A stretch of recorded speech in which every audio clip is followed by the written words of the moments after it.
여러분 주보를 보셨겠지만 오늘 설교 제목은 우리에게 엘리사 같은 이가 있는가입니다. 이 설교 제목을 읽어보셨을 때 여러분 마음속에 부정적인 생각이 드신 분도 없지 않아 있으실 겁니다. 아니 우리가 어떻게 엘리사 같은 일을 행할 수 있을까? 그러나 성령 하나님이 우리의 마음속에 내주하심을 믿을진데 성령께서 또 놀랍게 우리들을 통해 일하시리라고 믿습니다. 여러분 성경의 위대한 스승들은 위대한 주의 제자들, 그의 제자들을 배출해냈습니다. 예를 들면 모세는 여호수아를 배출해냈습니다.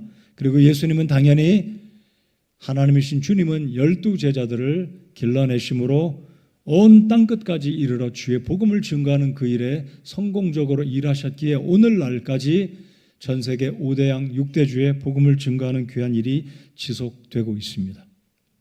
베드로는 어떻습니까? 요한 마가 선교지에 따라갔다가 실패하고 고향 생각나서 집으로 돌아간 실패자라고 할 수 있는 요한 마가를 불러서 그를 양육하여 귀한 주의 일꾼으로 삼은 것도 우리가 복음서와 사도행전과 그리고 베드로서를 통해서 읽을 수가 있습니다. 바울 사도는 어떻습니까? 유명한 바울 사도의 제자들의 대표적인 인물이라고 할 수 있는 디모데와 디도 두 목사들을 가르쳐서 복음을 증거하는 그 일에 귀하게 준비된 일꾼으로 배출시켰습니다. 오늘 살펴볼 거의 동시대 예수님이 오시기 전 7세기 8세기경 주전 800년 전후 엘리야와 엘리사는 구약 역사상 가장 어두웠던 타락한 시대인 아합 왕 시대에 이 엘리야와 엘리사는 타락한 북왕국 이스라엘을 위하여 하나님의 말씀을 증거하는 그 일에 놀랍게 쓰임받은 하나님의 사람들입니다. 엘리야와 엘리사 이름도 비슷하지요. 자, 오늘 설교 제목을 다시 말씀드리면 우리에게 엘리사 같은 이가 있는가? 엘리사 같은 사람이 우리에게 있어야 합니다. 오늘 제가 설교 중간에 말씀드리겠지만 엘리야가 있었기에 엘리사가 나왔다라는 말씀. 하나님 앞에 충직하고 공의롭고 바른 열정의 사람 엘리야가 있었기에 엘리사가 배출되었다라는 사실을 말씀드리며 우리 교회가 이제 70주년을 보내면서 우리에게 엘리야 같은 하나님의 사람이 있어야 엘리사 같은 사람들이 배출되어질 수 있다는 사실을 가슴에 담고 또 저도 이 교회 담임 목사로서 그런 마음으로 우리에게 엘리사 같은 주의 일꾼들이 배출되기를 바라는 마음으로 그리고 저 자신 또한 엘리사와 같은 심정과 자세와 태도로 주님을 섬기는 그 일에 쓰임받기를 원하는 마음으로 이 아침에 이 자리에 서서 말씀을 전합니다. 말씀드렸듯이 엘리야와 엘리사는 정말로 영적으로 타락한 시대에 하나님의 말씀을 바르게 담대하게 증거했던 그리고 여러분이 알고 계시듯이 굉장히 많은 기적들을 이루어서 하나님의 이름을 높였던 주님의 사람들입니다. 자, 12절 오늘 본문 우리가 읽은 구절은 11절까지인데요. 12절을 같이 한번 눈으로 보시기 바랍니다. 드디어 엘리야가 하나님의 부름을 받고 초자연적인 일로 하늘에 들림받는 이 모습이 기록되어 있습니다. 12절의 말씀을 제가 읽겠습니다. 엘리사가 그것을 보고 외치되 내 아버지여 내 아버지여 이스라엘의 병거와 그것의 기병들이여 하더라. 그가 다시는 그를 보지 못하였더라. 몇 년간을 엘리사가 엘리야 밑에서 가르침을 받고 대언자의 뒤를 이어 이스라엘 북왕국을 위해서 말씀을 증거했는지 성경은 상세하게 기록되지는 않았습니다. 그러나 이 엘리사의 마음이 얼마나 섭섭했겠습니까? 사랑하고 존경하는 그 엘리야가 하늘로 들림받고 올라가 사라졌을 때 이 엘리사의 심정이 내 아버지요 내 아버지요. 스승이라고 부르지 않고 아버지라고 부르고 있습니다. 그만큼 엘리사는 자신의 스승 엘리야를 존중하고 사랑하고 정말 마음을 다해서 따랐던 하나님의 사람으로 존중한 그의 제자 엘리사였습니다. 여기서 내 아버지라는 의미는 말씀드린 것처럼 엘리사가 그만큼 엘리야를 존중했기 때문에 그렇다면 그 뒤에 따라오는 표현 이스라엘의 병거와 그것의 기병들이요. 여러분 병거와 기병들은 나라를 지키는데 막강한 국방력 군사력을 의미한다는 측면에서 여러분 북왕국 이스라엘을 힘들었던 이웃나라 아람 오늘날로 치면 시리아의 군대를 생각하고 이 나라를 지키고 보호했던 분이 하나님의 능력과 역사하심이 있었지만 그 가운데 자신의 스승이었던 엘리야가 있었기 때문에 병거와 하나님의 기병들이여라고 생각하며 그의 스승을 안타깝고 희망하고 바라는 어떤 기억 속에 이렇게 표현했다라는 것. 여러분 성경에 보시면 북왕국의 이 아합 왕의 뒤를 이어서 왕으로 이스라엘을 이끌어갔던 왕이 있을 때 엘리사가 죽자 동일한 표현을 합니다. 엘리사가 그의 스승이 하늘로 올라갔을 때 이 표현을 했는데 북왕국의 왕이 엘리사가 죽자 동일한 표현을 하기를 내 아버지여 내 아버지여 이스라엘의 병거와 그것의 기병들이여 라고 하나님의 사람이 사라진 것에 대해서 안타까움을 표현한 이 이스라엘의 왕의 모습을 우리가 성경에서 읽어보았습니다. 자, 오늘 설교의 제목을 다시 한번 말씀드립니다. 우리 가운데 엘리사 같은 사람이 있는가? 여러분이 엘리사 같은 사람이 되시기 바라고 제가 엘리사 같은 사람이 되어서 이 시대에 하나님의 긍휼을 나타내고 하나님의 복음의 말씀을 증거하는 그 측면에서 이 말씀을 준비해 보았습니다. 자, 오늘 이 엘리사를 생각하며 엘리사는 정확히 엘리야보다 2배의 기적들을 행한 것을 열왕기서에서 읽어볼 수 있습니다. 우리 읽은 말씀이지만 9절 말씀을 한번 보시겠습니다. 오늘 제가 설교 도중에 이 본문의 말씀을 풀어서 말씀드리겠지만 9절 말씀을 같이 읽어보겠습니다. 자, 읽겠습니다. 시작. 그들이 건너매 엘리야가 엘리사에게 이르되 그분께서 나를 내게서 데려가시기 전에 내가 너를 위하여 무엇을 해야 할지 구하라 하니 엘리사가 이르되 원하건대 당신의 영의 2배의 몫이 내 위에 있기를 원하나이다 하매 개역성경에는 당신의 영감이 2배로 내게 임하기를 소원합니다. 이 소원을 그의 스승에게 아뢰는 모습을 9절에서 봅니다. 자, 그러자 10절에 엘리야가 이르기를 내가 어려운 일을 구하였도다. 그럼에도 불구하고 그분께서 나를 내게서 데려가신 것을 내가 보면 그 일이 그렇게 내게 이루어지려니와 이야기합니다. 자, 엘리사는 말씀드렸던 것처럼 2배의 몫을 구했습니다. 자신의 스승의 영감, 하나님의 능력을 힘입어 엘리야가 행했던 수많은 기적들, 죽은 자를 살리고 3년 반 비가 오지 않기를 구했을 때 비가 그쳤고 그가 기도했을 때 3년 반의 기근이 멈추고 비가 내리는 놀라운 역사를 이룬 사람이 엘리야였습니다. 엘리사가 겁도 없이 배포가 크게 그의 스승에게 구하기를 내게 스승님의 영감 2배를 주십시오. 엘리사가 스승의 축복을 2배로 받았습니다. 그래서 성경을 보시면 엘리사는 엘리야가 행했던 것보다 2배 이상의 놀라운 일을 행한 사람이 엘리사입니다. 자, 엘리사가 여러 가지 기적을 행했지만 오늘 저는 여러분과 함께 엘리사가 이루었던 일들을 통해 우리가 어떻게 우리 가운데 엘리사 같은 사람이 있는가라고 설교 제목을 잡았고요. 엘리사를 통해서 3가지를 본받는 저와 여러분이 되기를 기대하면서 말씀 전하겠습니다. 자, 엘리사는 엘리야 그의 스승의 2배의 영감을 구했습니다. 그렇다면 저와 여러분은 엘리사가 행했던 수많은 기적들 가운데 여러 가지를 본받고 행할 수 있는 하나님께 쓰임받는 주의 백성들이 되기를 원하지만 3가지만 생각해 보겠습니다. 자, 첫 번째로 엘리사는 괄호를 채워 주십시오. 엘리사는 긍휼의 사람이었다라는 겁니다.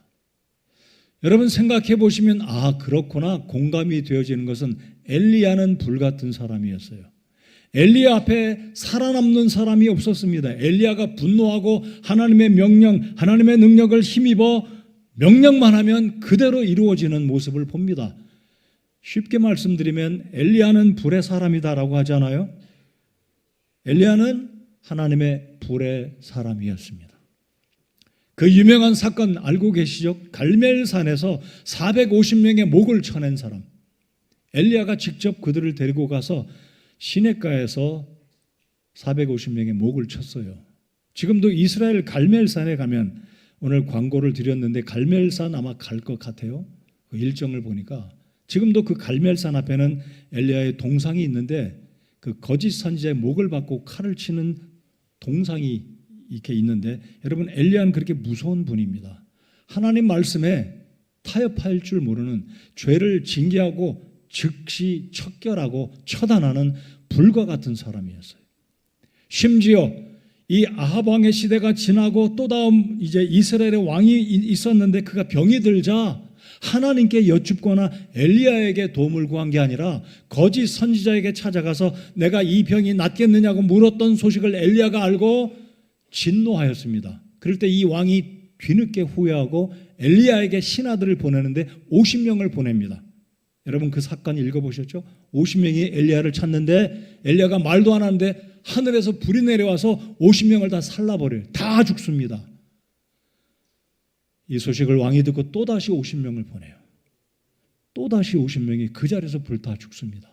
또다시 50명, 세 번째 50명이 가는데, 이제는 엘리야가 사람들이 말하기를 주여 우리를 불쌍히 여겨 주십시오. 그제서야 엘리야가 마음을 풀고 그들을 용서합니다. 불의 사람이에요. 여지가 없어요. 그냥 엘리야가 말만 하면 사람이 죽어요.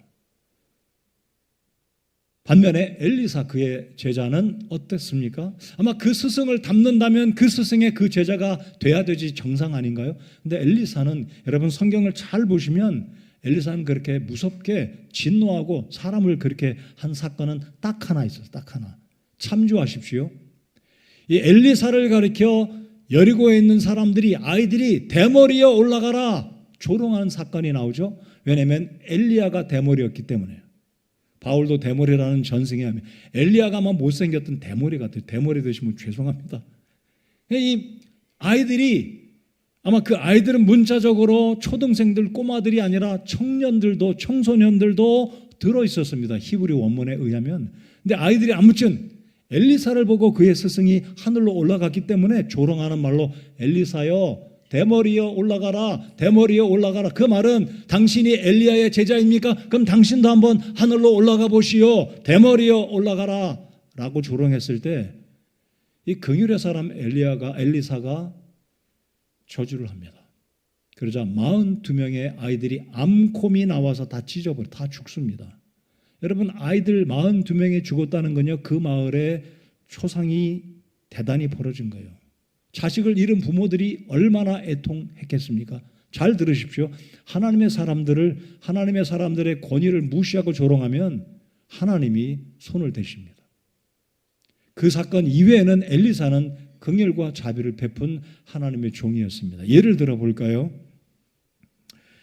이 엘리사가 하나님의 능력을 힘입어서 기적을 행하신 사건 가운데 과부와 그 두 아들이 있었는데요. 이 과부는 누구였냐면 대언자들, 선지자들의 생도인데 이 생도가 죽어버렸어요. 그러니까 이제 하루아침에 과부가 된 이 여인에게 두 아들이 있었는데, 아마 대언자를 따라가서 공부하다 보니 이 집안이 경제적으로 빚이 많았습니다. 그러니까 채무가 있었는데 남편이 죽어버리니까 이 과부가 빚을 갚을 길이 없어서 절망이에요, 절망. 이 사실을 알았던 엘리사가 그 집안의 그 과부에게 이르기를 이웃에 가서 빈 그릇을 많이 빌려올 수 있는 만큼 빈 그릇을 빌려오시오. 그랬을 때 빈 그릇을 가져왔는데 기름을 붓기 시작합니다. 하나님의 사람의 말을 듣고 기름을 붓는데 빈 그릇이 다 동이 났어요. 다 채워진 거예요. 그 말이 있자마자 기름이 딱 멈췄어요. 마지막 남았던 그 작은 기름에서 기름이 중단 없이 쏟아지다가, 그래서 결국 이 과부와 두 아들은 빚을 다 갚고 그 어려운 시기에 잘 살았다라는 것. 또 엘리사가 행했던 기적들을 보면 수넴 여인의 아들이 갑자기 죽었을 때 죽은 아들을 또 엘리사가 기적적으로 죽은 아들을 살려줍니다. 또 한 사건은 이 선지자의 생도들이 얼마나 경제적으로 어려웠습니까? 먹을 것을 구하다가 야생 박농구를 보고 그 야생 박을 따서 삶아 먹었는데 그 야생 박이 사실은 독이 들어있는 야생 박이었어요. 흠정역 성경은 야생 박이라고 합니다. 그래서 야생 박을 삶아 먹었는데 복통이 나고 백약이 무효라 죽게 됐습니다. 이 엘리사가 다시 기적을 행해서 선지자들의 생도들의 위험 가운데서 질병을 고쳐주게 됩니다. 또 하나의 사건은 그 유명한 사건이죠. 아람 군대 장군 나아만이 왔습니다. 여러분 너무나 잘 아시죠, 이 사건? 아마 상식적으로 생각한다면 잘 됐다. 나아만이 죽어버린다면 우리나라 이제는 아람의 군대 두려워할 필요가 없겠다. 왜냐하면 이 나아만은 용장이거든요. 이 아람의 군대를 이끌고 와서 이스라엘을 힘들게 했던 적장이에요, 적장. 이 나아만이 죽어버리면 이스라엘은 근심거리가 사라지겠죠. 근데 엘리사가 무슨 정신으로 나아만이 왔는데 살려줍니다. 치료해줘서 보내요. 그리고 그것도 이 아람의 장군 이 나아만이 온갖 선물을 가득 싸가지고 왔는데 선물 하나 받지 않아요. 다 고스란히 돌려보냅니다. 제정신인가요? 적장을, 그것도 내가 손대지 않고 가만히 있으면 나병에 걸려서 장군으로 쓰임받지 못하다가 시름시름 앓다 죽을 사람인데 고쳐줍니다. 더 놀라운 사건이 있어요. 여러분 성경 이 열왕기상을 읽어보면, 열왕기하를 쭉 읽어보시면 아람의 군대가, 굉장히 많은 군대가 이 엘리사를 죽이려고 옵니다. 왜냐하면 이 아람 군대가 무슨 계획을 세우면 이미 이스라엘에서는 다 알고 조치를 취합니다. 아람 군대가 어디로 갈 계획을 하고 어떻게 이스라엘을 무찌르려고 계획을 세우면 이미 다 알고 준비를 다 끝내요. 이 소식이 아람 군대 왕에게까지 소식이 들어갑니다. 아니 도대체 이스라엘에 어떤 일이 있길래 우리가 무슨 계획을 세우고 어디로 가고 얼마나 많은 군대를 이끌고 가도 무효에 무효, 소용이 없는 거예요. 묻습니다. 누가 도대체 있길래? 엘리사 때문이요. 하나님의 사람 엘리사가 있기 때문에 우리가 어떤 전술과 어떤 계획을 세울지라도 소용이 없습니다. 그러자 나만이 아니라 이 아람 군대가 엘리사를 죽이려고 수많은 군대를 이끌고 이스라엘에 쳐들어옵니다. 엘리사가 알았어요. 또 알았습니다. 이 엘리사가 기도했더니 수많은 아람의 군대들이 다 눈이 멀어요. 안 보입니다. 캄캄한 백주에도 아무것도 안 보여요. 그래서 엘리사가 종 하나를 세워서 이끌고 가라. 그래서 이 아람의 군대가 모두 다 종 한 사람을 따라 어디까지 가냐면 사마리아 수도 한복판에 갑니다. 눈을 떴습니다. 눈을 떠보니 이미 자신들이 포로가 된 것을 압니다. 기가 죽어요. 기회가 오지 않았습니까? 이들을 다 죽이면 좋은데 엘리사가 또 이상한 행동을 합니다. 먹을 걸 줘라. 잔뜩 먹여주고 며칠 동안 굶주려서 힘들었던 이들, 사방이 안 보이고 갈팡질팡하던 이들을 먹여주고 다 잘 돌아가게 고향으로 보냅니다. 사람들이 보다 왜 이 사람들 살려줍니까? 이해가 잘 안 갔죠. 그러나 시리아 군대가 돌아가서 우리는 다시는 이스라엘을 치러 가면 백전백패한다. 왜냐하면 하나님의 사람이 있기 때문에. 수년간 평화가 왔다라는 그 기록이 성경에 기록되어 있습니다. 그러니까 엘리사는 이만큼 손을 들어서 적장을 죽이거나 적군이 왔을 때 사면 초과했던 이 적군들을 죽인 게 아니라 긍휼을 베풀어서 오히려 하나님의 능력과 하나님의 위대하심을 나타내 보이므로 이 나라는 하나님이 우리와 함께한다는 모습을 아람의 국가, 아람의 군대들에게 보여주는 긍휼의 사람이었습니다. 자, 그래서 엘리야와 달리 엘리사는 개인이든 민족이든 하나님의 긍휼을 베풀기를 좋아했던 하나님의 사람이었다. 우리 가운데 누가 엘리사 같은 사람이 있겠습니까? 이 의미는 우리 가운데도 이와 같이 원수를 갚기를 기뻐하지 않는 여유를 가지고 긍휼과 사랑을 베풀 수 있는 그리스도인들, 저와 여러분이 우리 교회에 있어야 한다는 겁니다. 일반 상식적으로 원수 갚기 좋아하는 것, 애쓰고 기회를 찾는 것, 세상 사람들의 정서입니다. 우리는 그리스도인들이기 때문에 우리 주님께로부터 받은 그 은혜를 기억하고 베풀 수 있을 때 원수도 선을 베푸는 긍휼의 사람들, 긍휼이 가득한 우리 교회가 되어야 하겠습니다. 두 번째로, 이 엘리사는 열정과 헌신의 사람이었습니다. 열정과 헌신의 사람. 여러분, 엘리야의 열정 대단합니다. 혼자서 450명을 불러놓고 기도의 경합을 벌인, 혼자서 450명의 목을 친 대단한 하나님의 사람이었어요. 열정, 엘리야만큼 열정에 앞서가는 사람이 또 누가 있겠습니까? 그런데 이 엘리사 역시 그의 스승을 본받아 열정과 헌신의 사람이었습니다. 왜 그런지 오늘 읽은 본문 1절에서 11절까지 보시겠습니다. 자, 1절을 다시 한번 보실까요? 여러분 1절을 읽어보시고 문맥을 쭉 읽어보면 엘리야가 지금 무슨 쇼를 하나, 왜 엘리야가 제자에게 너 여기 있어라, 나 따라오지 말라 라고 의도적으로 이야기하고 있는지 3번씩이나 그래요.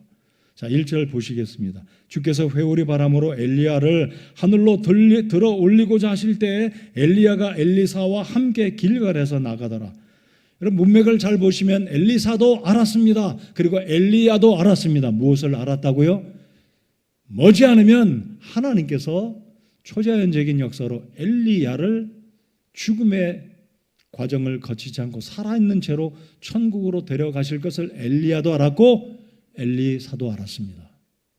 근데 이해가 잘 안 가는 거는요, 엘리야가 자신의 제자, 사랑하는 제자 엘리사에게 내가 머지않아 하나님이 나를 불러서 하늘로 들어 올리실 텐데 너 여기에 있어, 너 나 따라오지 말고 여기에 꼼짝 말고 머물러라, 이 이상한 얘기를 하는 거예요. 여러분이 엘리야라고 생각해 보십시오.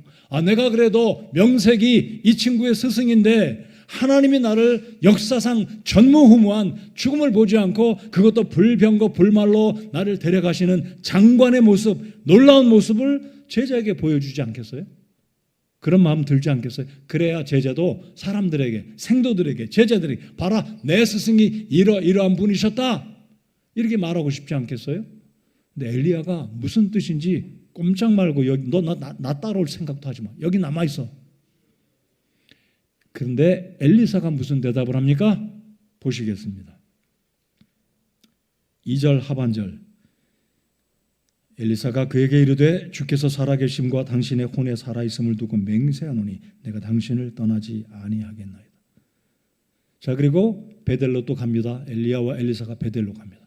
베델에 도착하자 엘리야가 똑같은 얘기를 해요. 너 꼼짝 말고 여기에 있어, 나 따라올 생각하지 마. 이런 어조예요. 너 절대로 따라오지 마, 따라오지 마, 이게 따라오지 마 이거예요. 똑같이 엘리사가 또 대답합니다. 내가 살아계신 하나님의 이름을 두고 당신과 이름을 두고 맹세하노니 나 따라오지 말라고 하지 마시고 내가 끝까지 당신이 가는 곳에 따라가겠습니다. 좀 과장해서 표현하면 내 목숨 걸고 따라갈 테니까 스승님 그런 말씀하지 마시기 바랍니다. 이거예요. 3번째, 여리고에 도착합니다. 자, 그런데 이제 분위기를 파악한 거예요. 제자들도 안 거예요. 엘리야의 제자 엘리사도 알았고 엘리사의 제자들도 안 거예요. 그러니까 이미 몇 주 전부터인지 모르지만 최근에 이 소식이 제자들 사이에 다 퍼진 거예요. 하나님이 이 북왕국 우상을 숭배하는 이 어두운 시기에 하나님께서 당신의 사랑하는 엘리야를 하늘로 데려가실 것이다, 소문이 퍼진 거예요. 그러니까 엘리사의 제자들도 물어요. 3절 4절에 보면 엘리사에게 와서 스승님, 당신의 스승이 당신의 머리 위로 하늘로 올라갈 것을 엘리야도 알고 계시고 당신도 아시는데 어떻게 생각합니까? 이런 질문한 거예요. 근데 엘리사가 말하기를 너희들 입 조심해, 입 다물어, 가만히 있어, 나도 알아, 가만히 있어, 이거예요. 왜 이런 일들이 지금 본문에 일어나는지 여러분 생각해 보셨습니까? 여러분 이 성경을 읽으시면 굉장히 흥미로워요. 왜 엘리야가 사랑하는 제자 엘리사에게 너 나 따라오지 말고 가만히 있으라고 했을까요? 저는 그렇게 생각합니다. 제 생각이 항상 맞는 것은 아니지만 틀리지 않았다고 저는 생각합니다. 왜냐하면 엘리야는 엘리사를 제대로 하나님의 사람으로 빚으시기 위해서 지금 단련하는 거예요. 엘리사를 시험하는 거예요. 너 나 따라오지 말라. 근데 내 스승이 하나님의 부름 받고 하늘로 올라가는 이 중요한 순간에 나의 스승이 마지막 장면인데 가능하면 오늘 하루라도 한 번이라도 더 내 스승으로부터 하나님의 진리를 가르침 받고 내 스승으로부터 영적인 감동을 받아서 이 시대에 하나님께 쓰임 받는 사람이 되어야 되지 않을까라는 이 열정이 엘리사에게 있었고 엘리야에게도 있었다는 거예요. 근데 엘리야는 쉽게 안 가르쳐주는 거예요. 청출어람입니다. 그 스승의 그 제자예요. 자, 우리 9절에 이미 읽었어요. 근데 엘리야가 이제 가까이 하나님이 부르실 것을 임박한 것을 느낀 것 같아요. 여리고에 왔을 때 세 번째, 첫 번째, 두 번째 안 물어요. 엘리사야, 네 소원이 뭐냐? 내가 들어줄게. 이러지 않았어요. 자, 베델을 떠나고 여리고에 왔고 드디어 요르단 강에 엘리야가 하나님께 부름받은 그 엘리야가 요르단에 갈 때 마지막 묻습니다. 엘리사야, 네 소원이 뭐냐? 엘리사가 이르기를 당신의 영의 2배의 몫이 내 위에 있기를 원합니다. 10절 다 같이 읽겠습니다. 시작. 그가 이르되 내가 어려운 일을 구하였도다. 그럼에도 불구하고 그분께서 나를 내게서 데려가시는 것을 내가 보면 그 일이 그렇게 내게 이루어지려니와 그렇지 아니하면 그렇게 이루어지지 아니하리라. 엘리야는 알았습니다. 분명히 엘리야는 하나님의 성령의 감동으로 하나님께서 역사상 에녹 다음으로, 에녹도 죽음을 보지 않고 올라갔잖아요. 엘리야가 그렇게 하나님에 의해 부름받을 것을 알고 사랑하는 제자 엘리사에게 무엇인가 더 이 친구를 가르쳐서 이 어둡고 타락한 이 이스라엘 이 민족 백성들에게 하나님의 말씀을 전할 하나님의 일꾼이 될 수 있을지 스승의 마음은 엘리사를 조금 더 단련시키고 하나님의 마음에 흡족한 일꾼으로 세우기를 원해서 시험하는 거예요. 너 따라오지 마. 너 나 따라오지 마. 근데 엘리사가 믿음의 사람이었습니다. 열정의 사람이었습니다. 여러분 솔로몬의 기도 기억하시죠? 솔로몬이 왕이 된 이후에 하나님께 1000개의 번제를 하나님께 드렸습니다. 1000번이 아니라 1000개의 번제를 하나님께 드렸어요. 하나님이 기도에 응답하시길 꿈에 나타나서 솔로몬아 너 참 잘 구했다. 너는 다른 사람들처럼 네 원수들을 없애주기를 구하지도 아니했고 부와 권위와 어떤 명예와 권세를 구하지도 않았는데 내가 참 기쁘다. 내가 너에게 지혜를 줄 뿐만 아니라 역사상 전무후무하게 너에게 재물과 명예와 건강과 모든 복들을 더할 것이다. 그래서 솔로몬만큼 부귀영화를 누리고 솔로몬만큼 지혜로운 사람이 없습니다. 자, 엘리사가 지금 다른 거 구하지 않았어요. 엘리야가 묻습니다. 네 소원이 뭐냐? 네, 저는 본래 농사 짓던 사람인데 우리 집에 일손이 부족하니 저희 집에 일꾼들을 보내주시면 좋겠습니다. 우리 부모님 내가 못 뵌 지 오래됐는데 연로해서 병이 들었는지도 모르는데 우리 부모님 건강하게 좀 돌봐주십시오. 이런 거 구하지 않았어요. 여러분 엘리사라고 그런 거 구하고 싶지 않았겠습니까? 저 같으면 하나님 저희 자식들 복 주시고 우리 부모님 건강케 하시고 장수하게 하시고 저희 집안 잘 살게 해주시고 이런 것 저런 것 주십시오라고 우리 스승에게, 아니 스승이 그러잖아요. 스승이 누군가요? 기적을 이루는 놀라운 하나님의 종 아닌가요? 죽은 자도 살리고 말만 하면 비도 그치고 말만 하면 비도 내리는 굉장한 스승인데 기회가 온 거 아니에요. 마지막 기회. 네 소원이 뭐냐? 네, 엘리사는 다른 것 구하지 않았습니다. 당신의 영이 갑절이나 내게 임하기를 원합니다. 그러니까 엘리야는 자신의 제자를 영적으로 정말 하나님이 기뻐하시는 사람으로 복 주시고자 지금 이런 표현하면 죄송합니다. 연기한 거예요. 너 오지 마, 따라오지 마. 일부러 엘리사를 훈련시키고 빚으시고 하나님이 들어쓰시는 귀한 사람. 저는 그렇게 묵상했고 제가 그렇게 믿어요. 여러분 우리가 주님 앞에 건강하게 사는 거 복입니다. 제가 여러 번 그렇게 설교할 때마다 말씀드리지만 저는 우리 교회 성도님들이 물질적으로 궁핍에 이르지 않기를 정말 바랍니다. 잘 사시기 바라요. 건강의 복을 누리기 바라고 자녀들로부터 효도받는 복을 받아 누리기 바랍니다.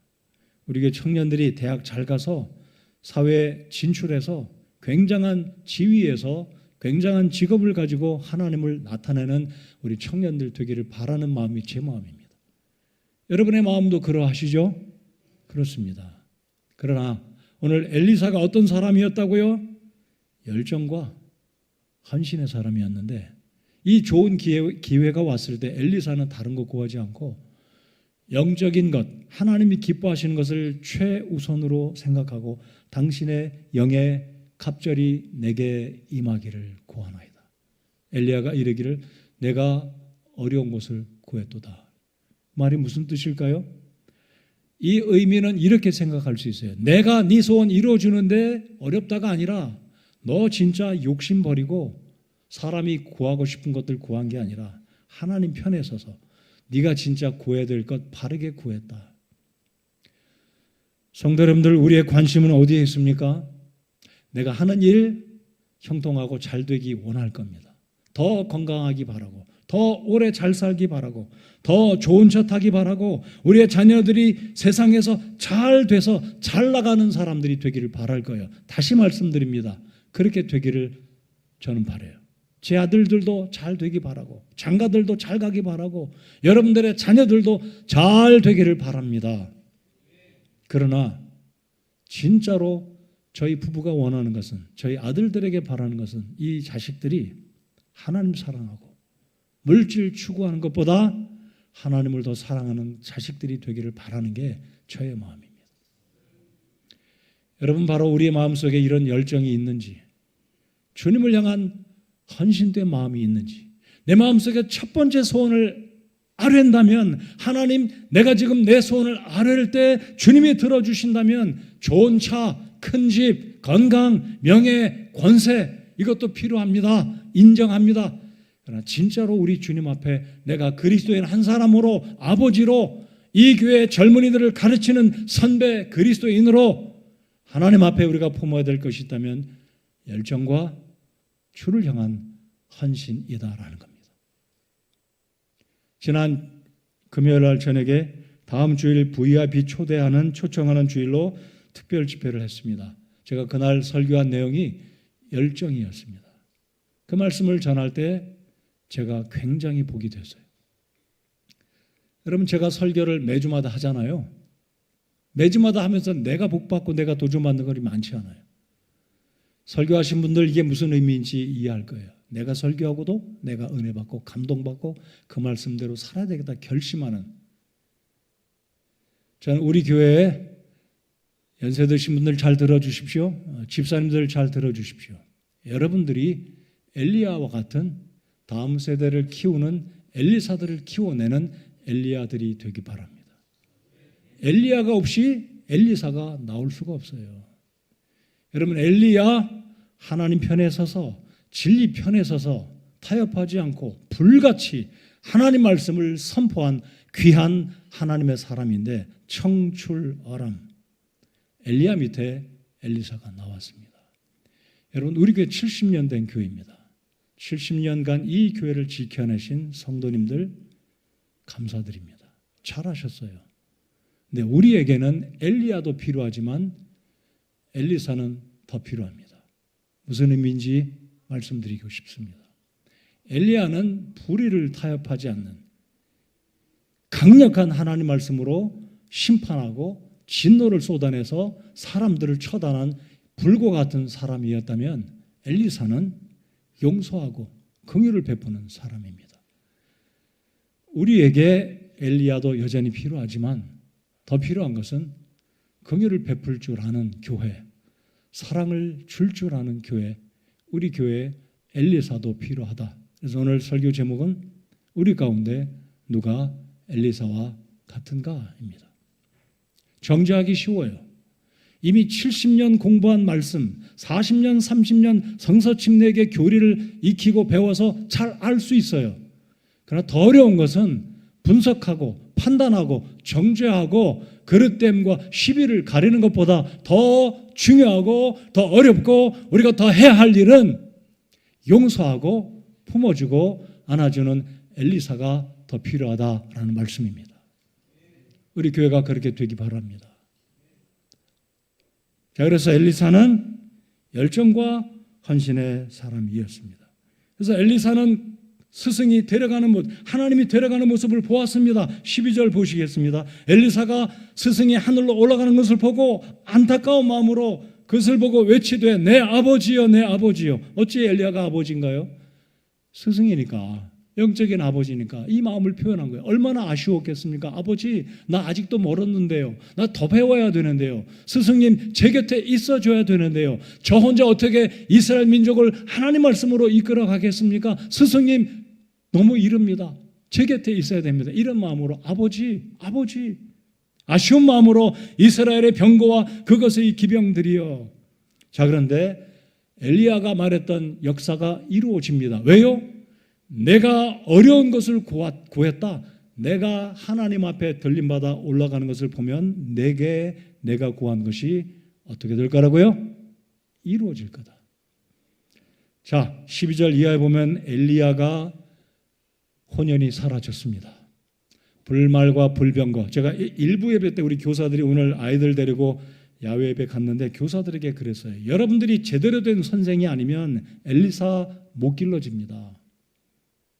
그리고 정신 차리고 좋은 선생으로 아이들을 양육해야 이 아이들이 우리 다음 세대로 이 아이들이 엘리사가 될 것입니다. 그렇습니다. 자, 엘리사가 어떻게 반응하는지 보십시다. 여러분, 진짜 불말과 불병거가 엘리야를 데리고 하늘로 올라갔다고 믿으시나요? 믿으시면 손 들어 봅시다 한번. 소설 얘기 아니다. 영화의 장면이 아니다. 실제 100% 나는 문자 그대로 이루어져. 이렇게 들지 마시고, 제가 손 들려면 항상 이러지 말고 높이 들라고. 아멘. 진짜 올라갔어요.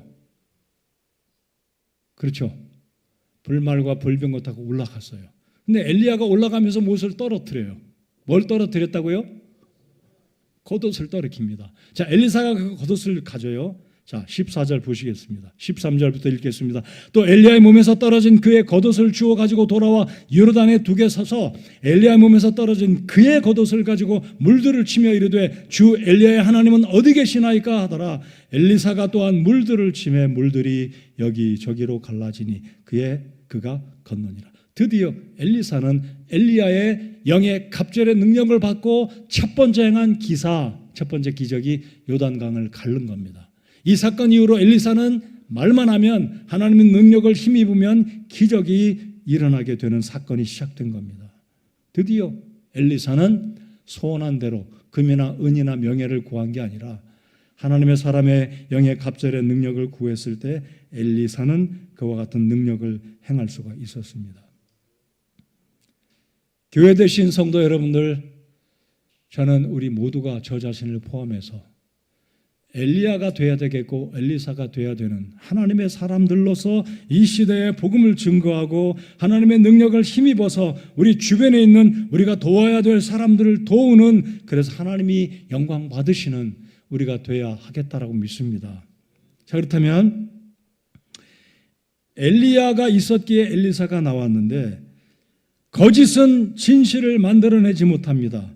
거짓은 진실을 이길 수 없습니다.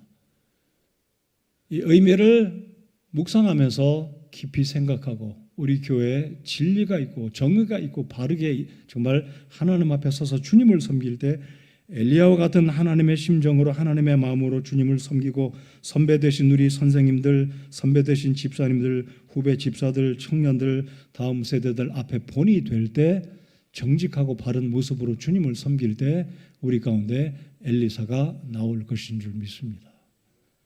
우리가 바르게 서지 못하면 엘리사가 만들어질 수 없습니다. 엘리야가 그랬고 엘리사가 그러했기 때문입니다.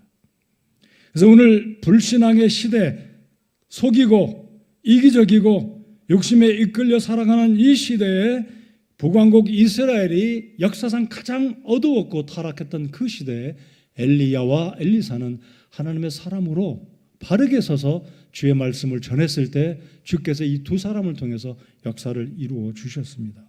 그러므로 우리에게, 여러분에게, 여러분의 자녀들에게, 우리 모두에게 더 필요한 것은 어떤 물질적인 축복보다, 어떤 과학적인 테크닉이나 기술보다 말재주가 아니라 엘리야처럼, 엘리사처럼 하나님의 순전한 은혜와 영적인 능력, 영성을 간구했을 때 우리 마음속에 이와 같은 열정과 헌신을 품고 주님 앞에 쓰임받는 엘리사들이 되어질 것을 저는 믿어 의심치 않습니다. 우리 가운데 엘리사가 누구이겠습니까? 우리 모두가 엘리사가 되어야 합니다. 믿으십니까? 예.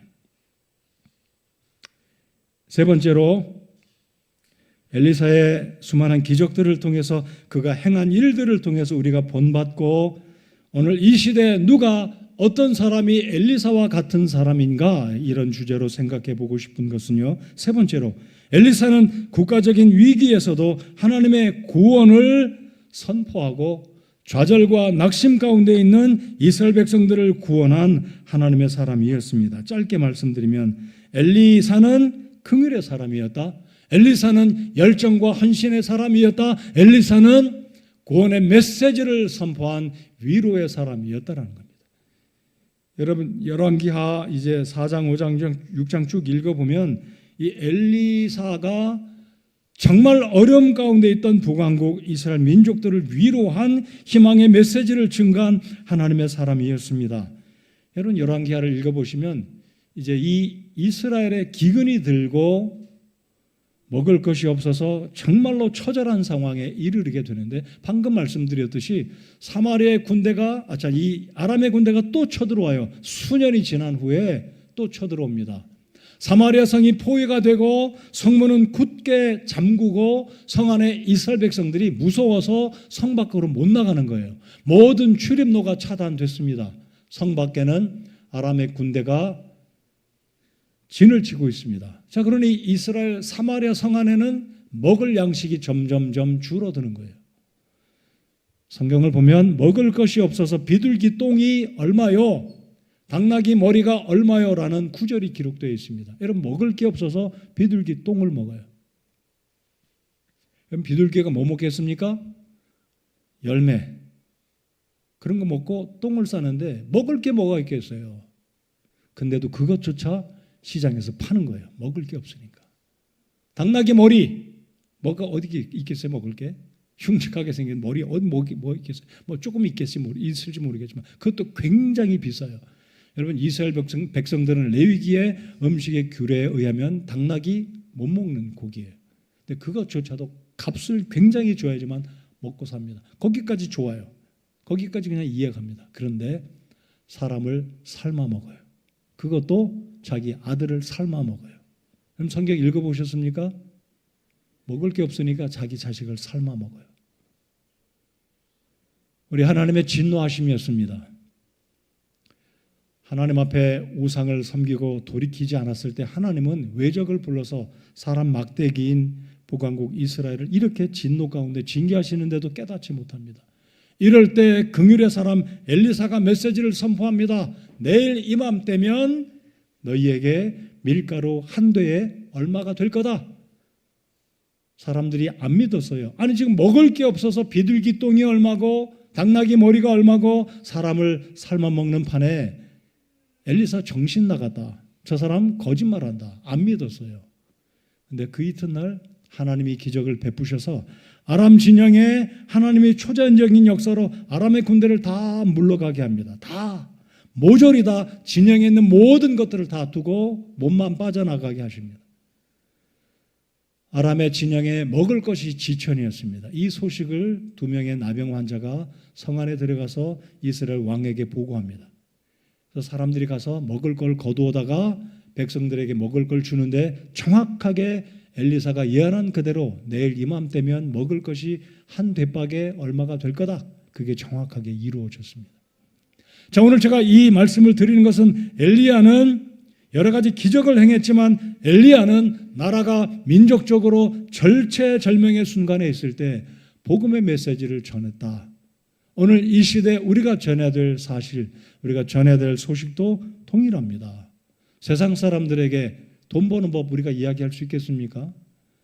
어떻게 하면 건강 비법이 이거다. 물론 유튜브에 뭐 이상한 좋은 것들, 효과 있는 것들 정보를 서로 공유하고 나누기도 하는데 사실 우리가 전할 것은 그것보다도 예수 믿으면 구원받는다라는 소식인 줄 믿습니다. 아멘 좀 크게 해보시면 좋겠어요. 그렇잖아요. 남들이 다 할 수 있는 거예요. 그러나 남들이 못하는 거 우리가 해야 되지 않겠습니까? 남들에게 없는 거 그게 뭡니까? 복음인 줄 믿으시면 우리 아멘 해봅시다. 우리가 전할 건 복음이에요. 엘리사는 그래서 정리해 봅니다. 수많은 기적들을 그의 스승보다 2배로 많이 했어요. 근데 엘리야는 그랬지만 엘리사는 긍휼의 사람이었다. 엘리사는 열정과 헌신된 사람이었고 엘리사는 하나님의 구원의 메시지를 전한 사람이었습니다. 끝으로 제가 이 엘리사를 조금 더 예수님을 상징하는 인물이었다라고 말씀을 드리며 설교의 말씀을 끝맺고자 하는데요. 여러분, 엘리사의 기적들, 엘리사가 행했던 사역들을 잘 보시면 엘리사는 예수님을 예표하는 인물이었습니다. 자, 엘리사의 이름의 의미가 뭐냐면 하나님은 구원이시다입니다. 엘자가 들어가는 것은 하나님의 이름과 연관됐잖아요. 그죠? 잘 아시잖아요.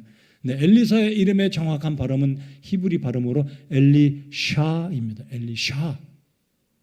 근데 아무튼 이 엘리샤의 이름의 의미는 하나님이 구원이시다, 하나님이 구원하신다, 이 뜻인데 예수님의 의미, 예수님의 이름은 구약의 이름으로 여호수아입니다. 예슈아 또는 조슈아, 영어 발음으로 조슈아. 구약 성경 여호수아가 영어 발음으로 조슈아입니다. 한국 이름으로 조수아라는 이름도 있잖아요. 여러분, 예수님은 구원이십니다. 그래서 예수님은 메시아라고 부르고 그리스도라고 부르는 이유가 거기에 있잖아요. 자, 여러분, 이 엘리사가 행했던 기적들을 잘 보시면 정확하게 엘리샤, 하나님이 구원이시다, 예수님을 예표하고 있습니다. 그가 행했던 기적들, 첫 번째, 수넴 여인의 죽은 아들을 살려줬습니다. 우리 예수님은 나사로도 살리셨고 회당장 야이로의 딸도 살려주셨습니다.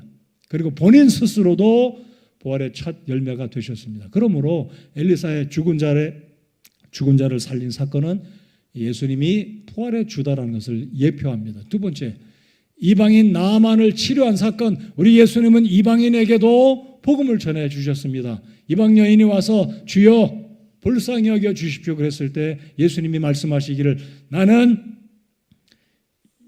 이방인에게 보냄받지 않았다.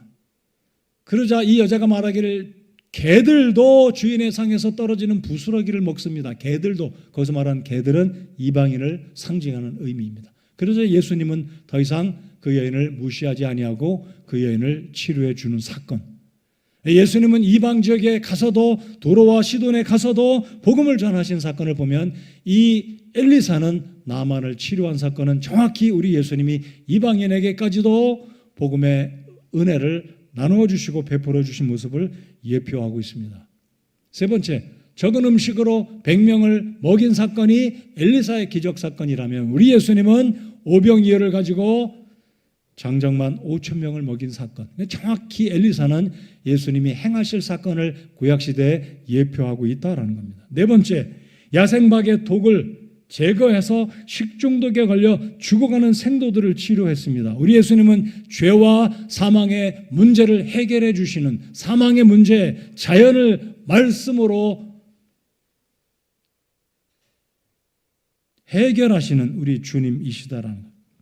다섯 번째, 사마리아 성읍에 가득한 불말과 불병과 아람의 군대가 왔을 때, 사마리아를 공격하려고 왔을 때 이 엘리사의 종이 눈이 어두워져서 하나님의 사람들, 천사들을 보지 못했습니다. 두려워하여 어쩔 줄 몰라 했을 때 엘리사가 그의 종의 눈을 열어주매 하늘에 불말과 불병거들이 가득한 하나님의 천사들을 보았습니다. 이 의미는 하나님께서 자신의 백성들을 보호하시는 영적인 권세가 우리 주님께 있다는 것을 보여주는 사건이다라는 겁니다.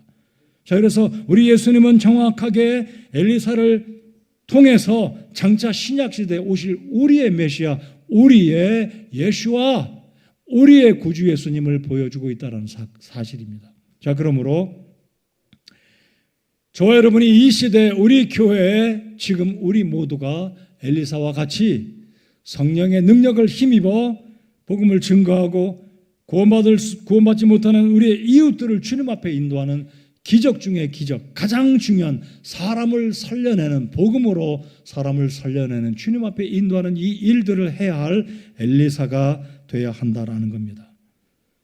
참조로 말씀드리면 구약시대는 이미 구약시대입니다.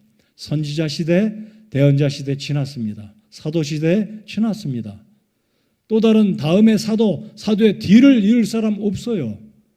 그렇지만 우리에게 감사할 수 있는 것은 우리 주님께서 당신의 성령을 우리에게 물 붓듯이 부어주심으로 성령을 영접하고 구원받은 자는 능력의 주님의 성령을 의지해서 놀라운 일들을 이루실 줄을 믿습니다. 이것이 바로 오늘 이 시대에 우리가 선지자는 아니고 대언자는 아니고 사도는 아닐지라도 성령님의 능력을 의지하면 오늘도 우리가 여전히 주님의 손에 쓰임받을 수 있다는 이 사실, 소망을 붙들고 복음을 증거하는 그 일에 오늘의 엘리사처럼 성령의 능력에 붙들림 바 되고 말씀에 순종하기만 한다면 우리 주님께서는 저와 여러분을 통해서 엄청난 놀라운 일들을 이루어 주실 줄을 믿습니다. 다음 주일 VIP 초청 주일입니다. 잃어버린 영혼들을 불쌍히 여기는 엘리사처럼 긍휼히 여기는 마음이 저와 여러분 모두에게 있어야 하겠습니다. 엘리사가 놀랍게 쓰임받은 것은 구약시대에 지난다, 이제는 끝이다라고 치부하고 우리의 마음을 소극적으로 닫는 것이 아니라 우리 속에 내 안에 하나님의 성령이 내주하심을 믿고 사도행전 1장 8절 몇 날이 못되어 주의 성령이 너에게 임하면 너희가 권능을 받고 온 유대와 예루살렘과 온 유대와 사마리아와 그리고 땅 끝까지 이르러 내 증인이 되리라 그랬습니다. 우리가 사는 곳에서 우리의 이웃들에게 성령의 능력을 힘입어 복음의 증인이 될 때 영혼들이 주님 앞에 나와서 구원받으리라고 믿습니다. 2010년 8월 칠레 산호세 광산에 붕괴가 있어서 33명이 광산에 갇혔습니다. 제가 이 뉴스 들었던 것 기억이 나요. 지금부터 15년 전이죠. 칠레 산호세 광산에. 근데 그 산호세 광산에 이 광산이 매몰되고 지하 700m 아래에 60일간, 70일에서 하루 빠지는 69일간 33명이 갱도 안에 갇혔습니다. 이 광산의 이름이 뭐라고요? 산호세. 근데 그 속에 호세라는 사람이 있었어요. 호세. 근데 이 호세라는 사람이 크리스찬이었습니다. 모두 다 절망해요. 지상으로 연락할 길도 없어요. 700m니까 갱도가 무너졌고 어떻게 연락합니까? 그리고 69일이 흘렀습니다. 생수도 바닥이 났고 비상식약도 다 먹고 손 빨고 있고 먹을 게 없는 거예요. 그나마 설상가상으로 산소도 희박해져 갑니다. 산소가 다 사용되면 죽는 거예요. 그때 이 호세가 주변에 있는 동료 32명에게 이런 말합니다. 우리 용기를 냅시다. 하나님께서 우리와 함께 하십니다. 그리고 호세가 이상한 말을 해요. 이곳에는 33명이 있습니다. 갱도 안에 몇 명이 지금 매몰됐다고요? 33명. 근데 호세가 말하기를 이곳에는 34명이 있습니다. 아니 숫자를 잘못 파악한 건가요? 그게 아니었습니다. 호세의 말은 우리 가운데 예수님이 계십니다. 기도하기 시작했고 찬송 부르기 시작했고 먹을 것이 없어서 정말 배가 고프고 기력도 떨어지고 연락할 방법도 없고 연락도 없고 10일, 20일, 40일, 50일, 60일, 67일, 68일 그리고 69일이 됐습니다. 이들의 기도, 이들의 찬송, 이들의 소망은 물거품이 되지 않았습니다.